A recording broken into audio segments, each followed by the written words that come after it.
김건희 여사 특검법 2번, 최상병 특검법 3번. 윤석열 대통령이 자신과 김건희 여사를 향한 특검법을 또다시 거부하자 민주당은 머지않아 국민이 대통령을 거부하게 될 것이라며 경고장을 날렸습니다. 두드리표처럼 거부권을 쓸 때가 아닙니다. 김건희 여사에게도 공정과 상식, 법과 정의를 적용하라는 조국혁신당은 한 발 더 나아갔습니다. 거부한 윤석열 대통령을 거부한다면서 야당들이 탄핵할 결심을 세우면 대통령 탄핵 소추안을 제출하겠다고 밝혔습니다. 진보와 보수를 통틀어 자신 혹은 가족과 측근들 비리에 관한 특검법을 거부한 대통령은 지금까지 없었습니다.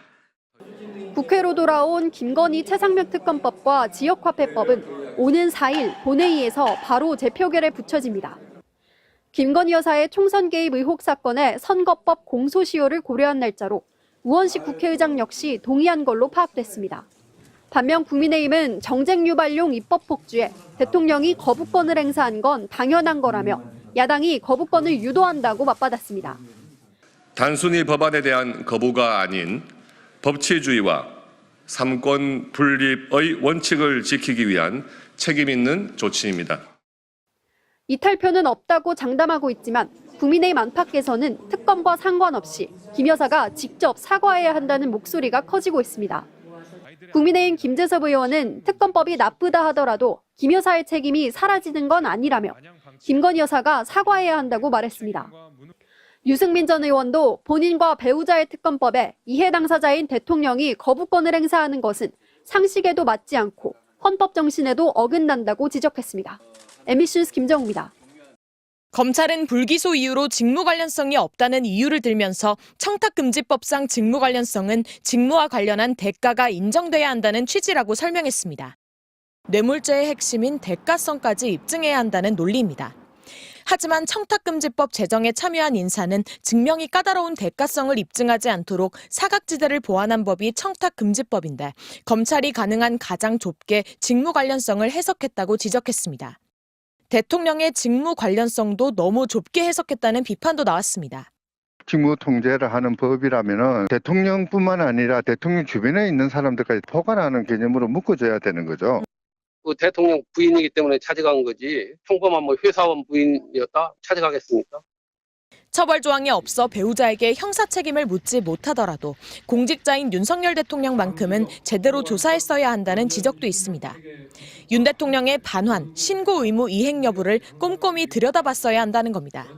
일단 금품 받았으니까 위법성 여부 따지지 않고 신고해야 되는 이런 의무가 있지 않느냐라고 하는 그런 생각은 사실은 했었어야죠.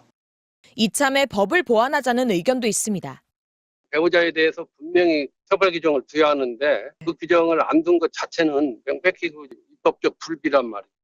법이 문제가 아니라 제대로 적용하지 않은 검찰이 문제라는 의견도 있습니다.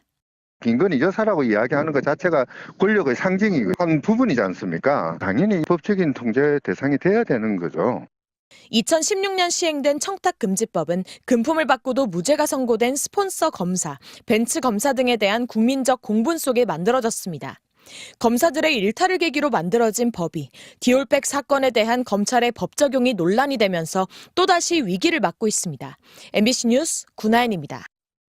일단 오늘 브리핑 형식이 좀 이례적이던데요. 소위 박제되는 게 검찰도 좀 부담스러웠을까요? 사진도 영상도 없었죠? 네, 오늘 검찰은 법률가의 직업적 양심에 따라 내린 결론이다 이렇게 말했는데요. 저희를 포함한 몇몇 방송사가 모두 발언이라도 촬영하겠다고 요청했지만 거부당했고 사진 촬영도 안 된다고 했습니다.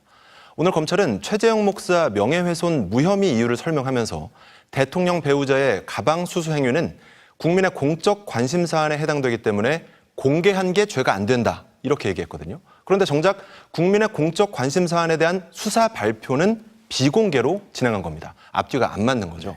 발표 내용도 최 목사의 청탁 관련 진술이 바뀌었다는 부분에는 자신에 차서 설명했지만 윤 대통령 신고 여부, 김 여사가 검찰 조사 때 정말 사과했는지 여부, 그리고 황제 조사, 총장 패싱 논란에는 명확히 답하지 않았습니다. 그리고 도이치모터스 주가 조작 사건도 처분이 임박한 거죠. 이게 궁금한데 또 그리고 공천 개입 의혹 수사도 있잖아요. 이거 또 금방 될까요?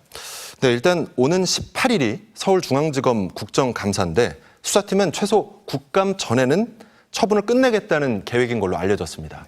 저희 취재 결과 현재 분위기는 불기소 쪽이 강한 걸로 알려졌는데요. 하지만 최근 김 여사와 주가 조작 컨트롤 타워였던 이종호 씨가 여러 차례 통화한 내용이 알려졌고요. 또 저희가 어제 단독 보도했듯 다른 주가 조작 공범들도 주가 조작 세력들과 짜고 거래한 게 아니라는 김 여사의 입장과 배치되는 진술을 한 사실이 확인되고 있습니다. 도이치 사건은 무려 4년을 끌었습니다. 검찰 관계자는 공천 개입 의혹은 이제 초기다. 압수한 내용을 분석하는 것만 해도 시간이 많이 걸릴 거라고 했는데요.